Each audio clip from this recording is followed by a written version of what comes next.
And so it was initially it was designed just because because I was curious. And then throughout that, I was talking to my brother about it, who's a big golf fan, and he's like, dude, you should do a ranking like the golf does. And I was like, well, it's golf, dude. But it's actually really, really similar in the fact that at the time and still, there's all these people race all over the country or all over the world, but they rarely are all in the same spot. So, like, how do you rank somebody when they're not racing each other? It's really difficult. And so we were talking about golf, and golf's really similar.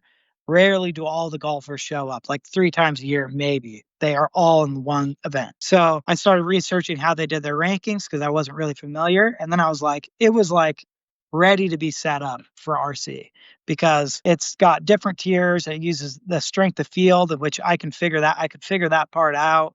And then the different tiers, so not every event's worth the same. So I just tailored it basically directly off of that and scaled it back a little bit because there's just to keep the math slightly easier. So I started with all the obvious races in the US.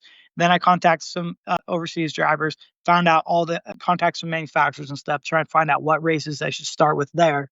And then used that initial data for like a couple of years, and getting these results was a pain, as it still is now. But getting all these results, then I originally started over. I used the same formula, but re-input all the numbers, so it was all over the exact same time, and then used that list or that initial ranking to start, I guess, and use that for the strength of field to calculate strength of field.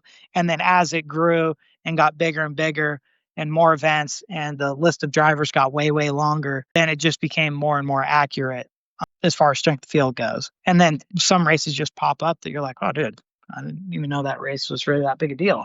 So that's kind of how it all evolved into what it is now. And then initially, everything, it's over a rolling 2-year period. And all it is, a lot of people think it's way more complicated than it is, but realistically, at its core, all it is an average finishing position qualified events. That's it.